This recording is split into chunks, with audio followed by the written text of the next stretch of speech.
want to say a few words just briefly. I'm Frank Cooksey. I was a student of Jim Roach, also his grader. Worked on a thesis with him. And my roommate, Harley Clark, on whose behalf I'm really making these remarks, also was a student of Jim.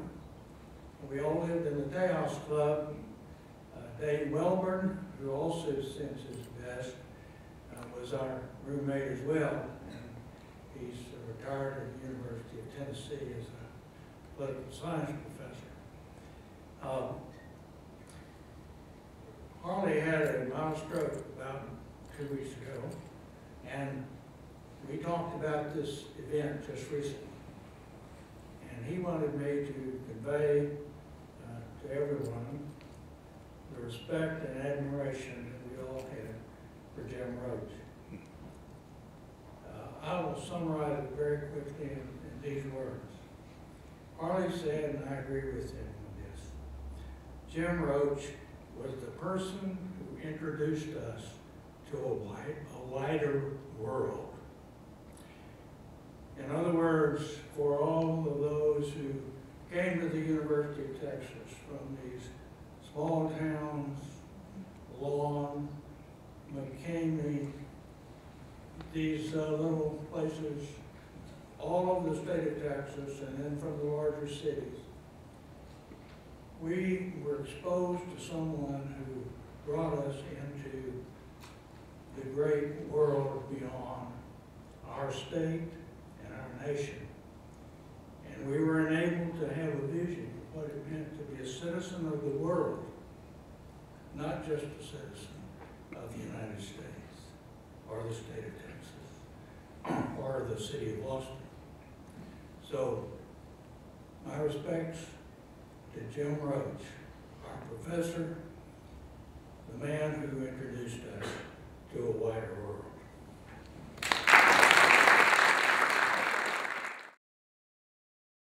My name is Howard Wolf, and I was a student of Dr. Roach.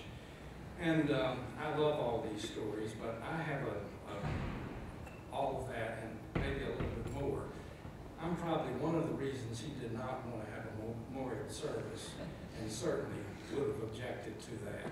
So I had the benefit of knowing Dr. Roach in a very wonderful way. When I was in law school, having finished undergraduate school, I'm the guy from McCamey that Frank Cooksey mentioned. And after my first year in law school, I bought a boat and put it on Lake Austin. And I knew Dr. Roach fairly well from having had a course under him and had a friendship. And that summer, we started water skiing. And he loved to water ski.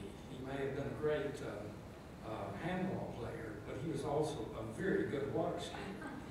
And he particularly liked to get up on a Sunday morning, and he would, when the Lake Austin would not be as crowded as it was on a Saturday, and he would prepare lunch, which was a fairly elaborate lunch. He liked fried chicken, and he liked certain cheeses and things like that, and he clearly did not, in that type of occasion, want to have beer for Sunday lunch. He wanted to have wine. And he would prepare lunch, and we would take the boat out, and we would leave. And he also did not like to have anyone else come along. He wanted to have a lot of water skiing. And we would take the boat from the boat dock down by the dam on Lake Austin, and we would go all the way to Mansfield Dam and take turns skiing. And then on the way back, at some point, we'd pull over and anchor the boat on the shore and have this wonderful lunch.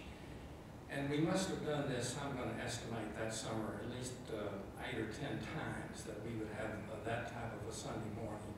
And so I could maybe second a lot of these things about his mentoring people and his academic career and all of the wonderful things that you said, but I don't think it should pass without people knowing that he was a wonderful water skier and a great host for a Sunday lunch on Lake Austin.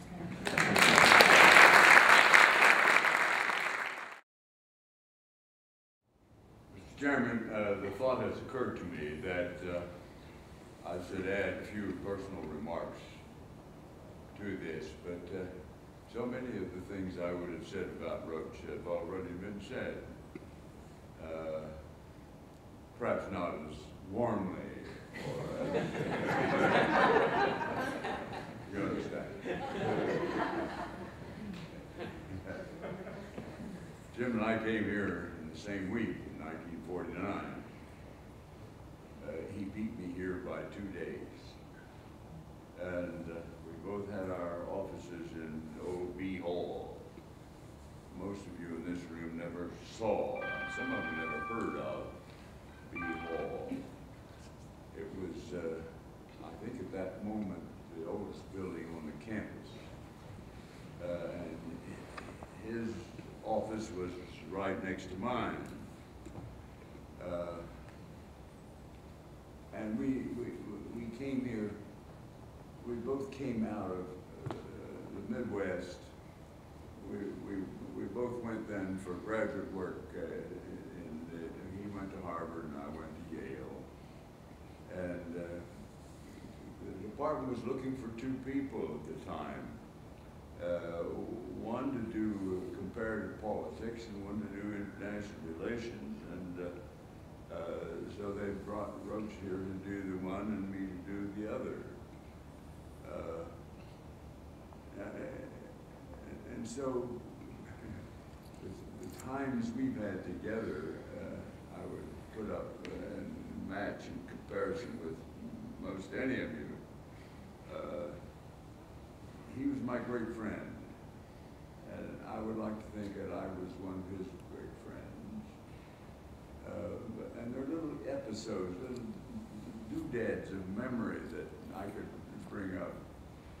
Lena and I, my wife and I, and Jim, a couple of times decided to exercise on, I think, Sunday mornings.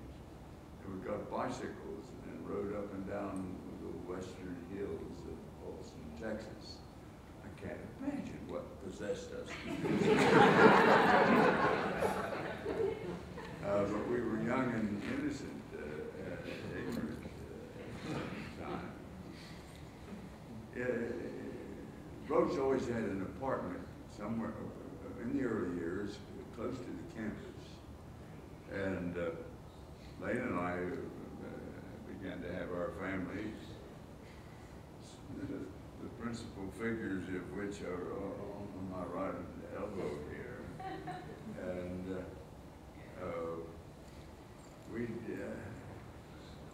we not only ride up and down the western hills, Roach lived close to the campus and tolerated me at lunchtime more often than he probably intended to. And he had a habit of making a kind of ham loaf.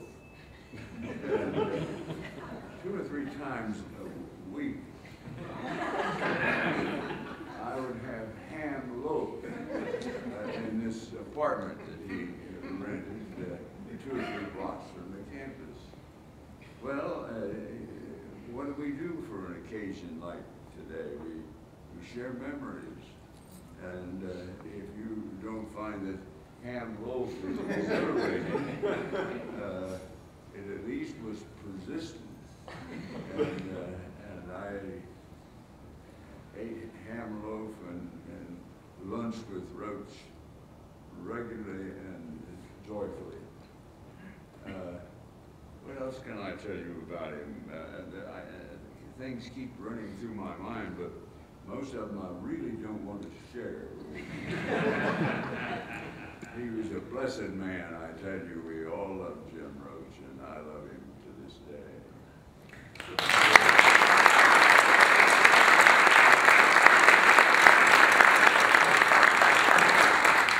I want to thank you all for coming and invite you to partake of the coffee and cookies that are in the corner and say hello to your friends. Thank you very much.